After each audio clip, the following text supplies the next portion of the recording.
everyone. So today we are going to discuss about macrocytic anemia. As the name suggests, macro means big and cytic means cells.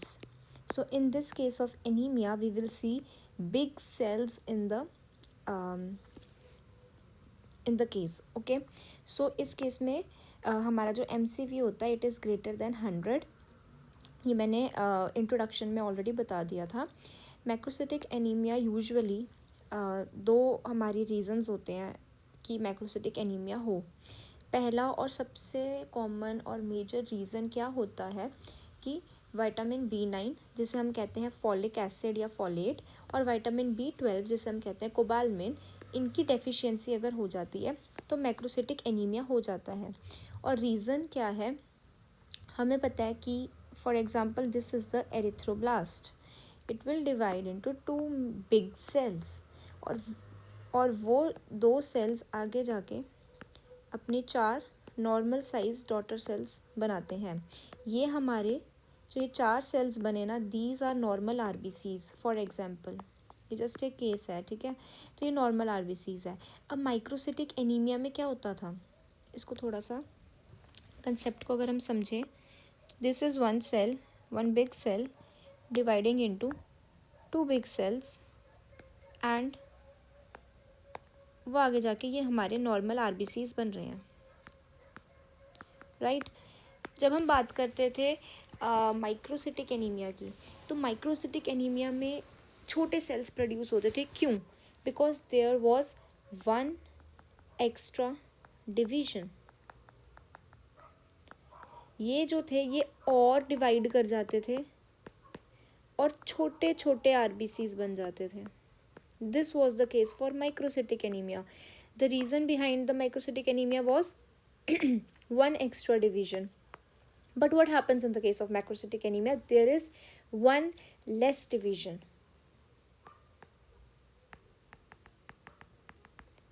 जो ये division हो रही थी ना, this one, ये वाली division जिसकी वजह से ये नॉर्मल RBCs बन रहे थे, ये नहीं होएगी, ठीक है. सिर्फ ये इस केस पे आके हमारा स्टेप रुक जाएगा. तो इसकी वजह से बड़े सेल्स बन रहे हैं एंड इसे हम कहते थे macrocytic anaemia. I hope you get the point. So microcytic anaemia में there was one more division due to which small cells were produced.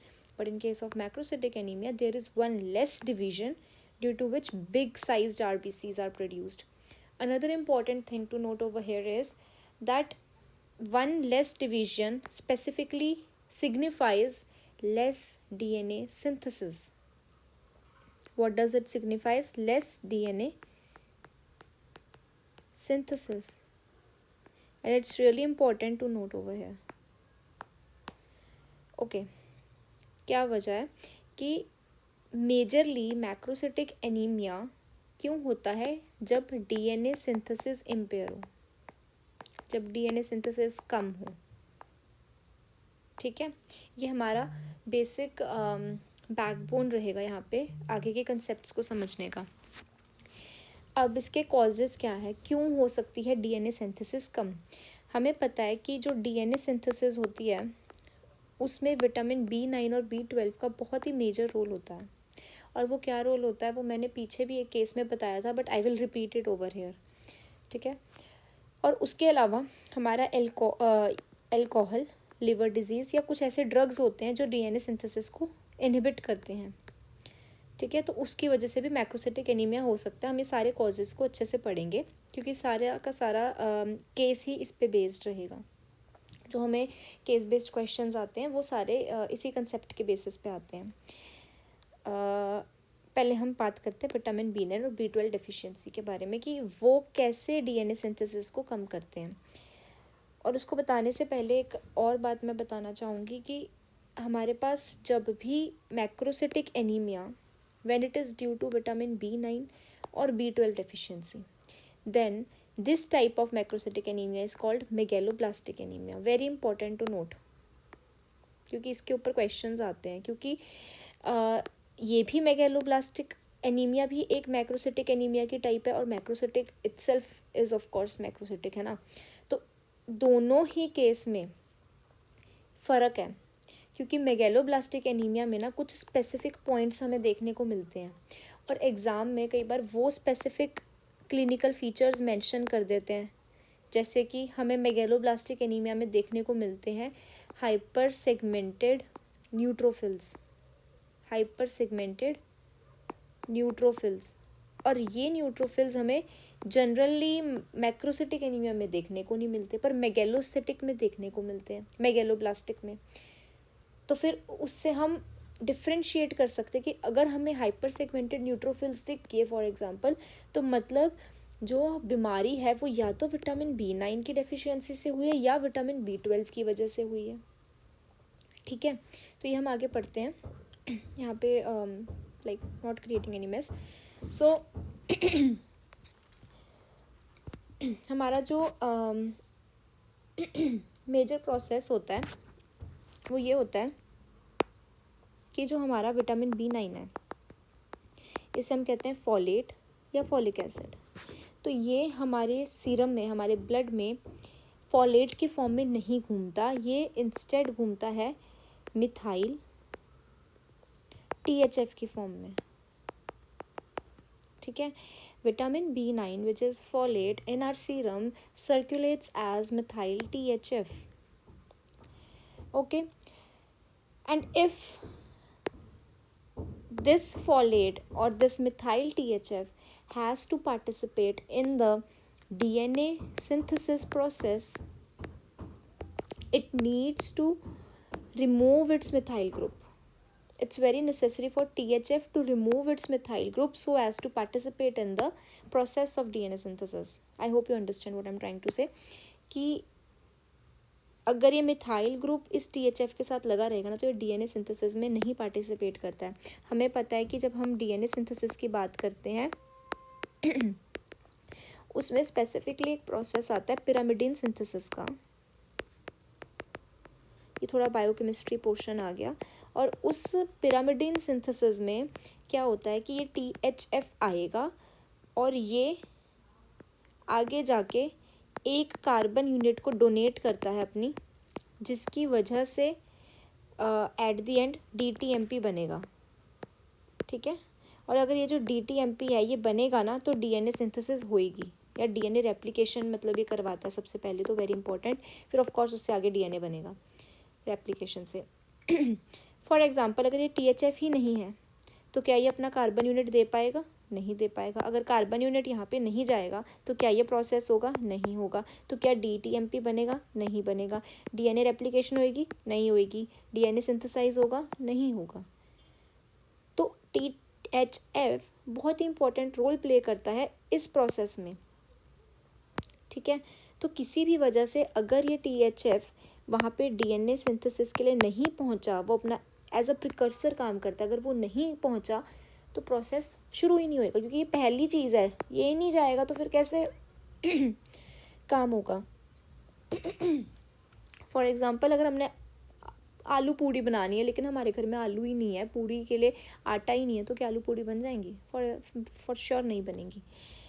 तो यहाँ पे क्या होता है ना, इसको अगर नॉर्मल केस डिस्कस करते हैं, ये भाई साहब ने जाना है DNA सिंथेसिस के लिए, तो इसको अभी मिथाइल की ज़रूरत नहीं है। अगर ये मिथाइल इसके साथ लगा रहेगा ना तो ये DNA सिंथेसिस नहीं कर पाएगा। तो ये क्या करता है ना, ये अपना मिथाइल डोनेट कर देता है।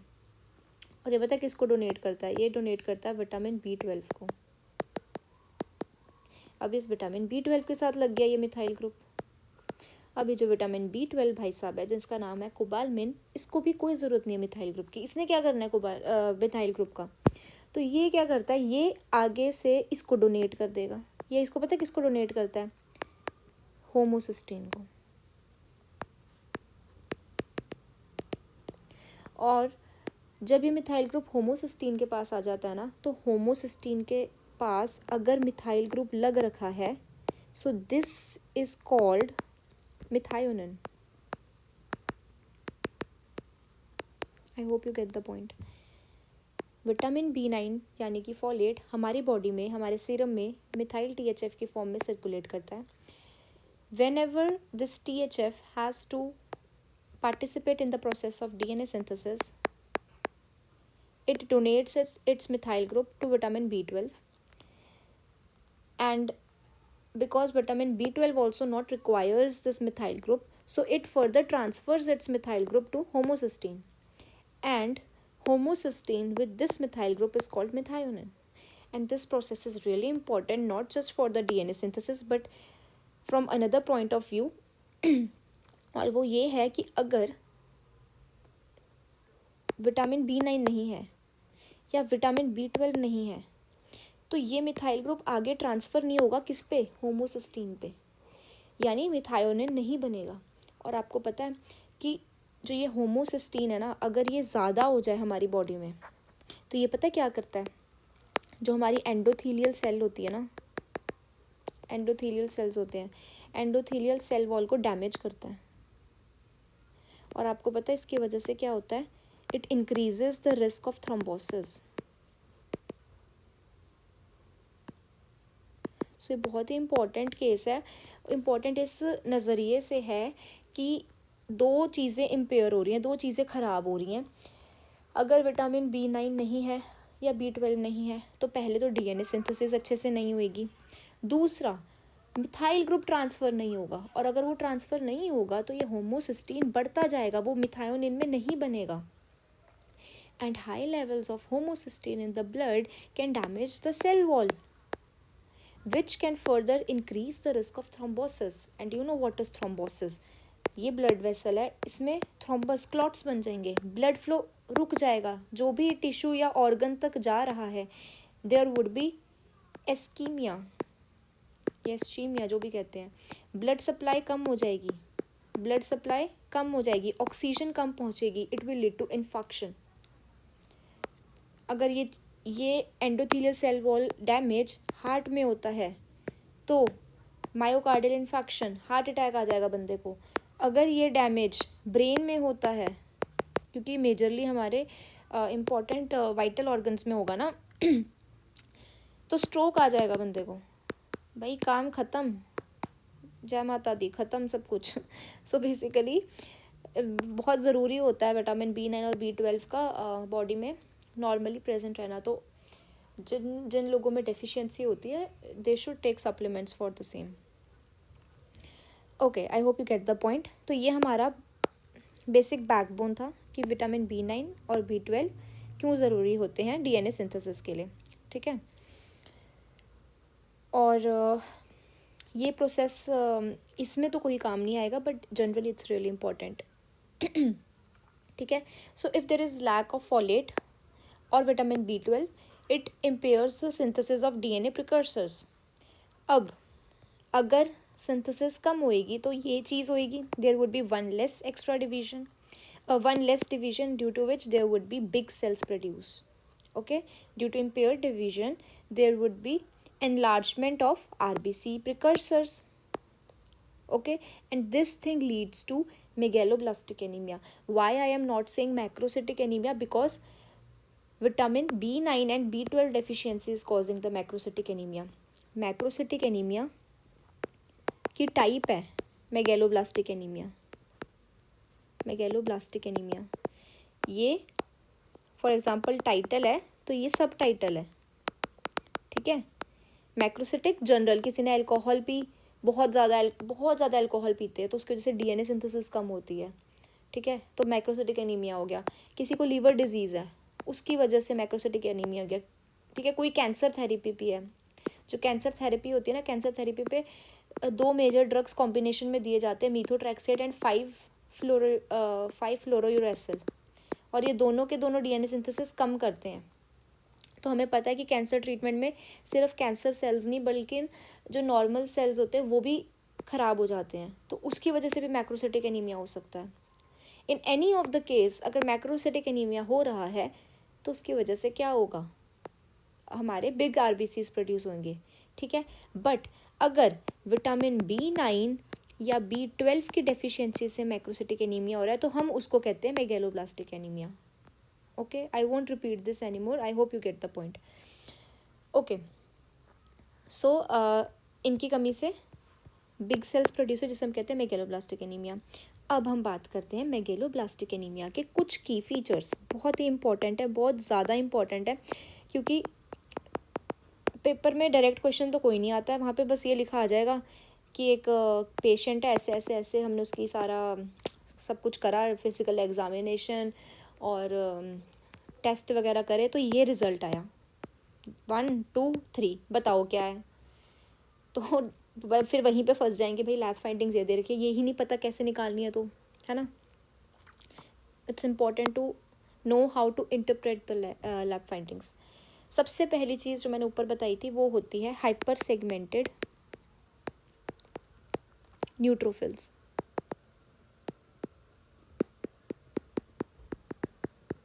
जो हाइपर सेगमेंटेड न्यूट्रोफिल्स है ना, उसका क्या मतलब है कि जो न्यूट्रोफिल्स की लोब्स है ना, they will be more than 5।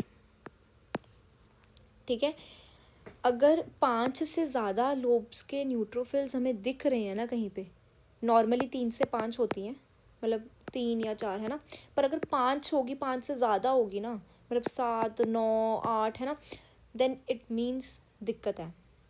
और ये क्यों होती है? Because of impair division of granulocytic precursors, जो इन्हें बनाते हैं उसमें कुछ डिफेक्ट आ जाता है, जिसकी वजह से ये बहुत बड़े बड़े और बहुत ज़्यादा लोब्स बन जाती हैं। ठीक है, और अगर न्यूट्रोफिल्स की लोब ज़्यादा है ना, तो इसकी वजह से मैक्रोसिटिक आरबीसीज बनते हैं। we see it with the macrocytic RBCs. Okay, so this is one of the important lab findings. Another thing जो हम देखते हैं वो है megaloblastic changes in rapidly dividing epithelial cells, for example intestine के cells. Now what does it mean? कि हमारे पास DNA synthesis कम हो रहा है, राइट। डीएनए कहाँ सिंथेसाइज होगा, कहाँ ज़रूरत पड़ेगी डीएनए को सिंथेसिस करने की? मतलब डीएनए बन रहा है तो मतलब क्या हो रहा है वहाँ पे? सेल डिवाइड कर रहा है ना। कहाँ पढ़ते हम DNA synthesis? S phase, G1 phase, G2 phase, कहाँ है ये चीज़? क्या होती है? Cell division.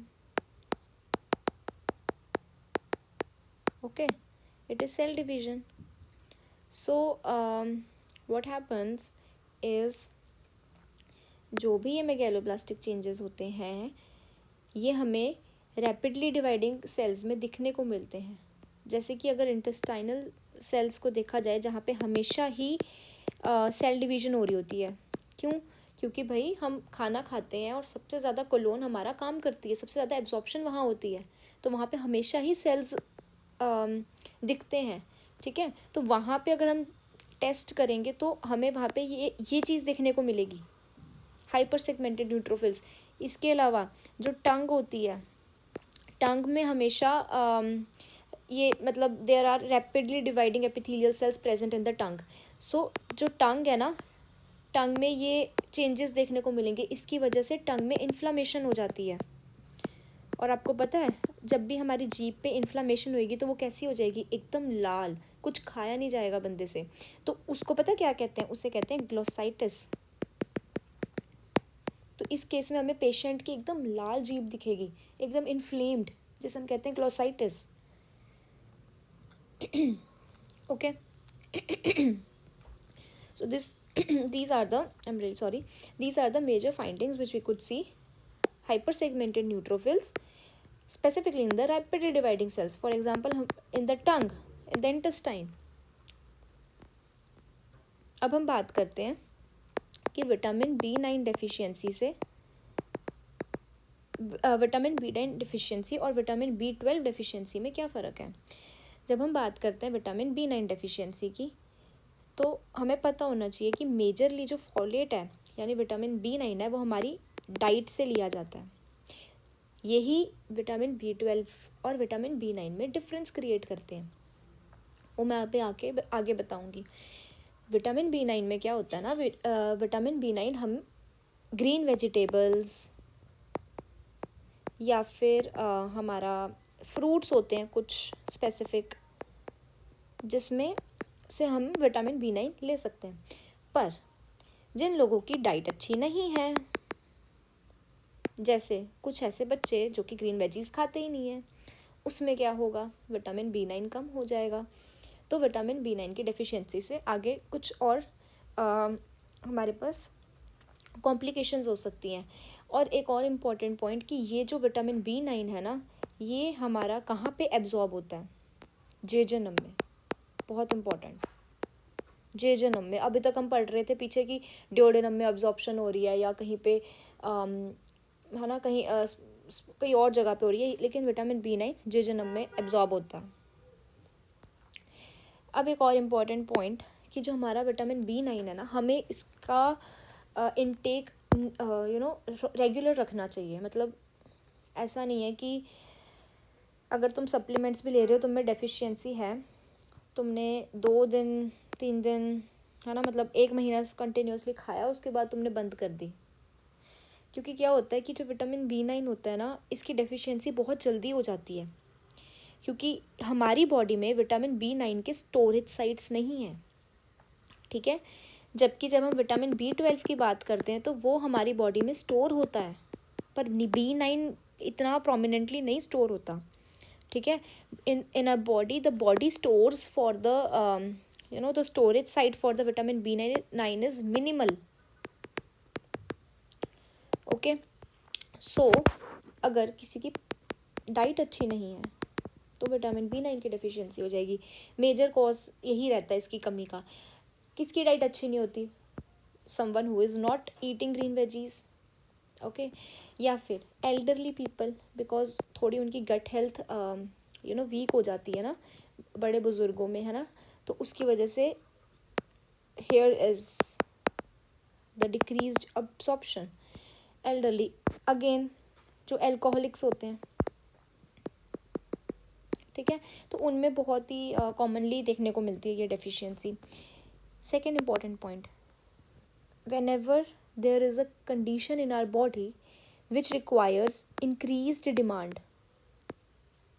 अब ये क्या भला है कि हमने कहा कि विटामिन B9 किस लिए काम आता है, DNA को बनाने में। जब भी हमारे शरीर में DNA को बनाने की डिमांड बढ़ जाएगी, आई रिपीट, विटामिन B9 की डेफिशिएंसी से हम कहते हैं कि DNA सिंथेसिस अच्छे से नहीं होएगी। और DNA सिंथेसिस क्यों चाहिए, DNA सिंथेसिस क्यों बनाना है DNA भाई, न्यू सेल बनाने के लिए।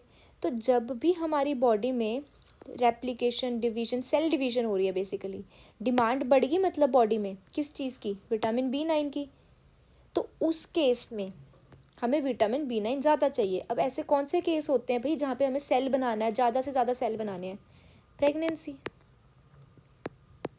प्रेगनेंसी में अगर पता हो तो जो प्रेग्नेंट वुमेन होती है उनको विटामिन B9 की यानी कि फॉलिक एसिड के टैबलेट्स दिए जाते हैं भाई, और बहुत ज़रूरी होते हैं। अगर female who is pregnant is not taking vitamin B9 तो उसकी वजह से एक बहुत ही खतरनाक बीमारी हो सकती है बच्चे को, जिसे हम कहते हैं स्पिना बाइफिडा, ठीक है। तो इन केस ऑफ प्रेगनेंसी, क्योंकि बेबी को बनाना है, तो उस केस में हमारी DNA सिंथेसिस बढ़ जाती है भाई, सेल्स बढ़ जाते हैं, है ना, तो डिमांड बढ़ गई है, राइट। तो इस केस में विटामिन B9 ज़्यादा चाहिए, इसीलिए बाहर से सप्लीमेंट्स दिए जाते हैं। दूसरा केस, कैंसर। कैंसर में भी सेल्स ज़्यादा बनते हैं, उसमें भी ये चीज़ आ जाती है। तीसरी चीज़ है हीमोलिटिक एनीमिया, बार बार सेल्स डिस्ट्रॉय हो रहे हैं। हीमोलिटिक क्या होता है, हीमोलिसिस क्या होता है, haemo blood, specifically red blood cells, lytic lysis मतलब टूटना। तो कौन से सेल्स ऐसे हैं जिनको जो अगर जिनकी कंटिन्यूसली ब्रेकेज हो रही है या लाइसिस हो रही है, तो एनीमिया होगा, RBCs। तो अब RBCs बार बार डिस्ट्रॉय हो रहे हैं तो क्या हमें दोबारा आरबीसीज बनाने की ज़रूरत है? ऑफ कोर्स है। तो क्या आरबीसीज ऐसे ही बन जाएंगे? डीएनए सिंथेसिस से बनेंगे। तो यहाँ पे भी डिमांड है, तो यहाँ पे भी डिमांड है, तो ये ज़रूरी है। ठीक है। इसके अलावा किस वजह से विटामिन B9 कम हो सकता है? Folate antagonist. अब ये क्या भला है? जब कोई किसी को कैंसर होता है ना, तो एक बहुत ही इम्पॉर्टेंट कैंसर ड्रग है जिसका नाम है मीथोट्रेक्सेट। और ये मीथोट्रेक्सेट पता है क्या करता है? ये जब मैंने बताया था ना ये THF साइकिल में आता है, तो ये ना एक कुछ चीज़ बनाता है, फिर आगे वो DHF बनाता है, इट्स समथिंग एंड 5 एंड फिर ये DHF आगे THF बनाता है। ठीक है। तो ये चीज़ जो होती है ना, ये आगे DNA सिंथेसिस में पार्टिसिपेट करती है। और ना ये एक साइकिल जैसा है, ये रिन्यू होता है THF, और इसको DHF बनाता है। और पता है कैसे बनाता है? एक एंजाइम होता है यहाँ पे जिसे हम कहते हैं डाई हाइड्रो फोलेट रिडक्टेज। और जिसको अब देखो कैंसर में क्या होता है ना, बार बार सेल्स बन रहे हैं, तो हमें ये DNA सिंथेसिस रोकनी होती है। पर ऐसा होता है कि कैंसर में जो हम ड्रग्स लेते हैं वो सिर्फ कैंसर सेल्स को नहीं बल्कि जो हमारे नॉर्मल सेल्स होते हैं उनको भी सप्रेस कर देता है। तो मीथोट्रेक्सेट जो होता है ना, वो इसको इनहिबिट करता है। ये एंजाइम नहीं होगा तो ये नहीं बनेगा और DNA सिंथेसिस कम हो जाएगी। यही हमारा मकसद होता है कैंसर थेरेपी में। पर साइड इफ़ेक्ट्स भी होते हैं। तो अगर ज़्यादा ही इनहिबिशन हो गई है तो सेल्स नहीं बन पाएंगे, ये THF नहीं बनेगा। तो what is this? B9, vitamin B9। तो बहुत कॉमन होता है कि जो बंदा जिसको कैंसर है ना, और वो कैंसर ड्रग्स ले रहा है, या फिर फॉर एग्जांपल कैंसर था अब ठीक हो चुका है पर उसने पहले बहुत ज़्यादा ऐसे हाई हैवी डोज के ड्रग्स वो लेता था, हैवी डोजेज थी उसकी, है ना। तो उस केस में हमें विटामिन B9 डेफिशिएंसी देखने को मिलती है। अब लैब फाइंडिंग्स क्या होंगी भाई? मैंने ऑलरेडी बता दिया है कि विटामिन B9 डेफिशिएंसी है तो हमें क्या देखने को मिलेगा? Hyper segmented neutrophils. इसके अलावा हमें क्या देखने को मिलेगा? ग्लोसाइटिस, टंग में इन्फ्लामेशन, मैक्रोसिटिक आरबीसीज, मैक्रो बहुत बड़े बड़े आरबीसीज दिखेंगे। ठीक है। फॉलिक एसिड की डेफिशिएंसी है तो ब्लड में फॉलिक एसिड कम दिखेगा, सीरम फॉलेट कम होगा। इसके अलावा सीरम होमोसिस्टीन बढ़ जाएगा, सीरम होमोसिस्टीन बढ़ जाएगा। और ये कैसे बढ़ेगा? ये मैंने यहाँ पे बताया है कि B9 नहीं होगा तो मिथाइल ग्रुप ट्रांसफ़र नहीं होगा और मिथायोनिन नहीं बनेगा तो होमोसिस्टीन बढ़ जाएगा। होमोसिस्टीन बढ़ेगा तो रिस्क ऑफ थ्रोम्बोसिस, ये भी क्वेश्चन आ सकता है। सीरम होमोसिस्टीन के बढ़ने से क्या हो जाएगा भाई? एक तो पहली विटामिन B9 की कमी से हमें एनीमिया हो रहा है, मैक्रोसिटिक आरबीसीज हो रहे हैं, एनीमिया हो रहा है। दूसरा थ्रोम्बोसिस का रिस्क भी बढ़ गया। Last very important point is normal MMA। अब ये MMA क्या होता है? MMA होता है मिथाइल मेलोनिक एसिड। ठीक है। और इसका भी हमें प्रोसेस समझना पड़ेगा। तो क्या होता है ना कि जो मिथाइल मेलोनिक एसिड होता है वो सक्सेनाइल कोएंजाइम A बनाता है और ये चीज़ कहाँ होती है? ये होती है फैटी एसिड मेटाबॉलिज्म में।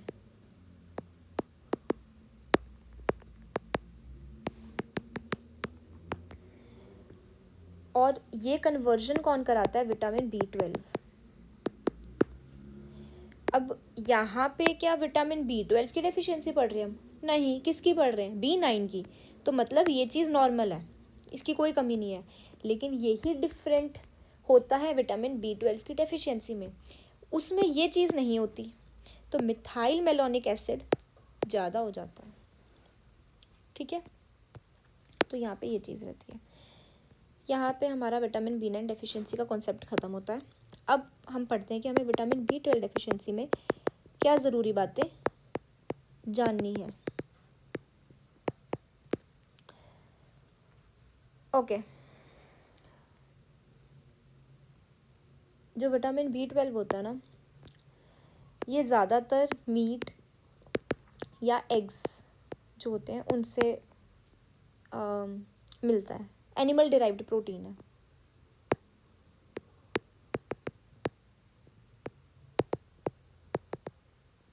ठीक है, तो विटामिन B12 की डेफिशिएंसी यूजुअली उनमें देखने को मिलती है हु आर strict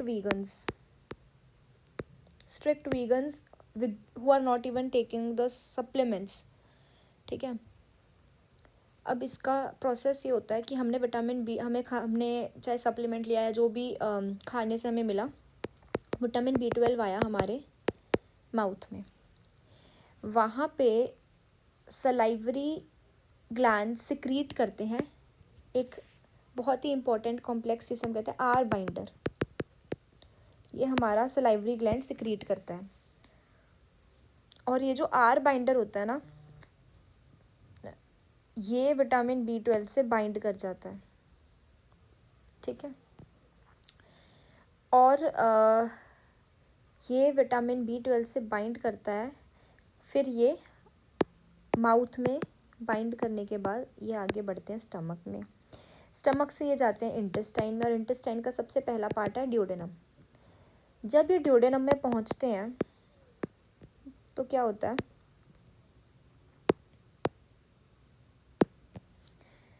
कि ड्यूडेनम में हमारे पास पेनक्रियास से पेनक्रियाटिक, देखो पेनक्रियास से पेनक्रियाटिक जूसेस भी इंटेस्टाइन में आते हैं ना, तो उसमें होता है पेनक्रियाटिक प्रोटीएजेस, और ये पेनक्रियाटिक प्रोटीएज इस कॉम्प्लेक्स को तोड़ता है।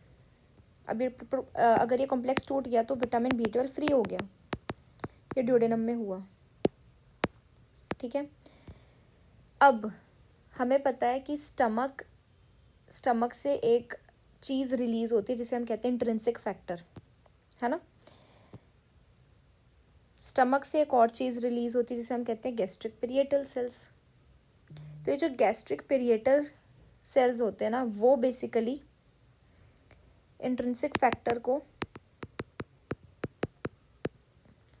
रिलीज कराते हैं, और ये जो इंट्रिंसिक फैक्टर होता है ना, ये विटामिन B12 से बाइंड कर जाता है। अब एक इम्पॉर्टेंट पॉइंट ये आता है, और वो कंफ्यूज ये करता है कि ये चीज़, या फिर हम ये कहें गैस्ट्रिक पेरिएटल सेल्स की नाम में, ये गैस्ट्रिक कहाँ से आ रहे हैं? स्टमक से आ रहे हैं, लेकिन ये जो बाइंडिंग है ना, ये कहाँ होती है?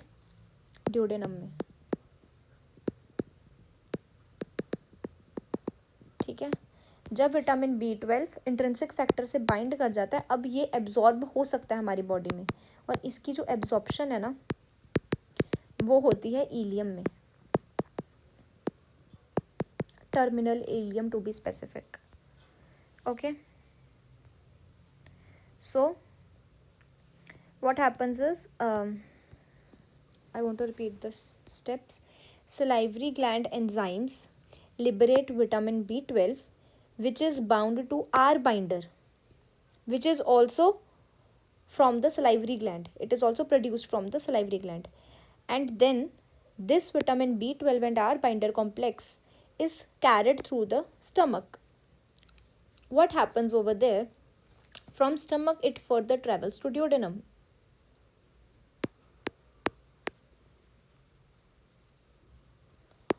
In duodenum, pancreatic proteases detach vitamin B12 from R binder. Now, vitamin B12 binds with intrinsic factor, and this intrinsic factor is made by gastric parietal cells. These gastric parietal cells are from stomach, and intrinsic factor also comes from stomach. It is produced in stomach, but it binds with vitamin B12 in duodenum. बनता कहाँ है? Stomach में. Binding कहाँ होती है? duodenum में. And further, this complex is absorbed in ileum. ठीक है. दूसरी चीज़ यहाँ पे क्या ज़रूरी है कि विटामिन B12 की डेफिशिएंसी कम होती है एज़ कम्पेयर टू B12, क्योंकि हमारी बॉडी में विटामिन B12 के बहुत सारे स्टोरेज साइट है, स्पेसिफिकली लीवर में. तो विटामिन B12 लीवर में स्टोर होता है और वो काफ़ी साल तक रहता है बॉडी में. ठीक है. अगर फॉर एग्जांपल बहुत सालों तक तुमने विटामिन B12 की सप्लीमेंट्स नहीं लिए या फिर तुम बिल्कुल स्ट्रिक्ट वीगन हो तो जाके तुम्हें कहीं डेफिशिएंसी होएगी, वरना ये बहुत सालों तक हमारे लीवर में स्टोरेज इसका रहता है. लेकिन B9 नहीं होता स्टोर, इसीलिए B9 की डेफिशिएंसी ज़्यादा कॉमन होती है as compare to vitamin B12 की डेफिशिएंसी. इसके अलावा हम कहते हैं कि जब भी हम विटामिन B9 डेफिशिएंसी की बात करते हैं तो वो यूजुअली डाइट की वजह से होता है. अगर डाइट अच्छी नहीं है तो B9 की डेफिशिएंसी बहुत कॉमन है. लेकिन क्या कहते हैं, B12 की डेफिशिएंसी का मोस्ट कॉमन कॉज है पर्निशियस एनीमिया. और ये क्या होता है इस केस में? P for pernicious anaemia, P for parietal cells, gastric parietal cells, जो मैंने भी ऊपर बताए थे कि ये जो इंट्रिंसिक फैक्टर है इसको कौन सिक्रिएट कर रहा था? Gastric parietal cells. So in case ये पेरिएटल सेल्स नहीं होंगे तो क्या होगा? B9 की डेफिशिएंसी होगी.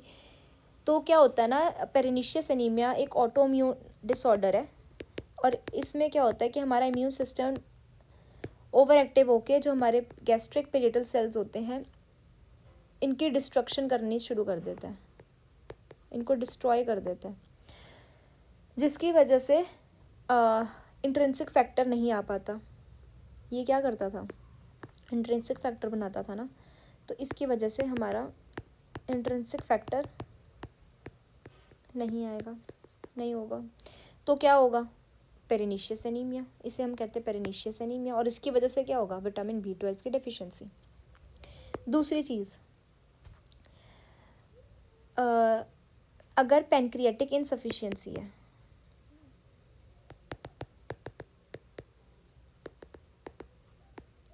या फिर पैनक्रियाटिक इनसफिशिएंसी की वजह से क्या होता है? पैनक्रियाटिक प्रोटीएजेस नहीं बनेंगे तो फिर ये प्रोसेस अगेन ख़राब हो जाएगा. दूसरी चीज़, any kind of damage to terminal ileum. For example किसी को क्रॉन्स डिजीज़ है,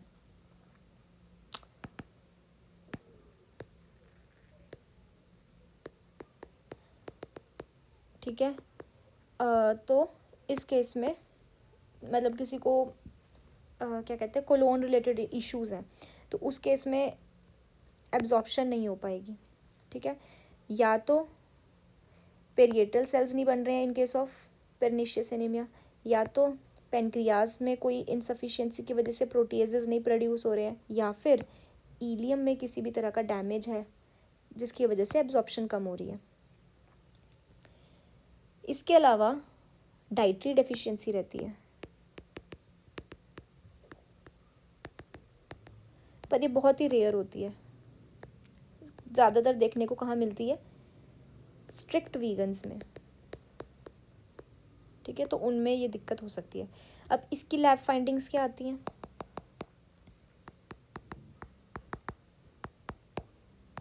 सेम चीज़ है, hyper segmented neutrophils, hyper segmented neutrophils with macrocytic RBCs. Second thing glossitis. Third thing MMA ज़्यादा होता है, जिसकी वजह से हमें क्या देखने को मिलता है? सब acute combined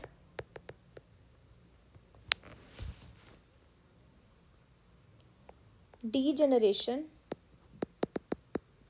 of spinal cord.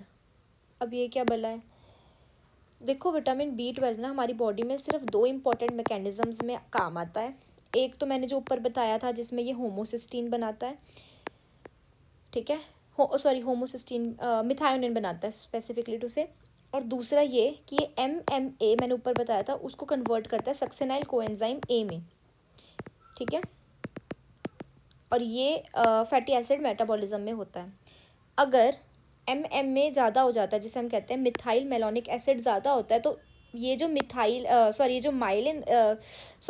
Methyl malonic acid अगर ये ज़्यादा हो जाता है तो ये पूरा का पूरा कहाँ पे डिपॉजिट होगा, ये डिपॉजिट होता है माइलिन शीट में। और पता है कहाँ पे, स्पाइनल कॉर्ड में। इसकी वजह से क्या होता है, जो कुछ रीजन्स होते हैं स्पाइनल कॉर्ड के, जैसे कि लेटरल कॉर्टिको स्पाइनल ट्रैक्ट वगैरह वगैरह, वहाँ पे डीजनरेशन होने लग जाती है, तो उसकी वजह से हमें ये चीज़ दिखती है।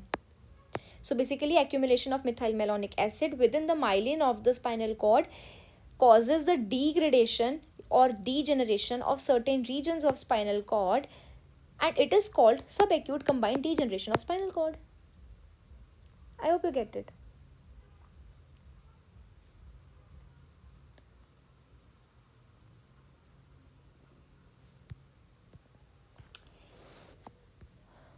अगर ये चीज़ होती है तो इसकी वजह से क्या होता है ना,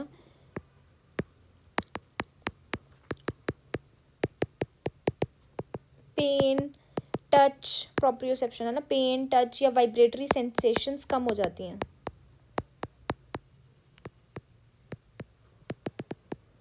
ठीक है। और वो क्यों कम होती है, क्योंकि स्पाइनल कॉर्ड के मैंने बताया ना कुछ रीजन्स हैं जिसमें ये डीजनरेशन होती है, तो वो मेजरली 2-3 तरह के रीजन्स होते हैं। ये थोड़ा डिटेल आ गया, पढ़ना है तो पढ़ लेना, वरना इट्स ओके। जैसे कि पोस्टीरियर कॉलम या फिर लेटरल कॉर्टिको स्पाइनल ट्रैक्ट, ये थोड़ा एक्स्ट्रा है, if you want to study you can, और अगर नहीं पढ़ना तो you can skip it. Corticospinal tract, ठीक है। तो अगर पोस्टीरियर कॉलम में डीजनरेशन हो रही है तो उसकी वजह से क्या होगा, ये चीज़। और लेटरल कॉर्टिको स्पाइनल ट्रैक्ट में अगर डीजनरेशन हो रही है तो उसकी वजह से क्या देखने को मिलता है, मसल स्पैस्म, स्पैस्टिक पेरियसिस, ठीक है। इसके अलावा हमें क्या देखने को मिलेगा लैब फाइंडिंग्स में, बेसिकली न्यूरोलॉजिकल सिम्टम्स देखने को मिलते हैं, जिसमें बंदा जो है अच्छे से चल नहीं पाता, पेन और टच वाइब्रेटरी सेंसेशंस कम हो जाती हैं, है ना। ओके, ये चीज़ सेम थी, ये चीज़ सेम थी, ये चीज़ विटामिन B9 डेफिशिएंसी से डिफरेंट थी। इसके अलावा क्या देखने को मिलता है, उसमें सीरम विटामिन B9 कम था, इसमें सीरम विटामिन B12 कम दिखेगा। होमोसिस्टीन लेवल ज़्यादा रहेंगे, वो चीज़ कॉमन रहेगी, और MMA ज़्यादा रहेगा। That's all about macrocytic anemia, and it's more than enough to know such things. Thank you for watching.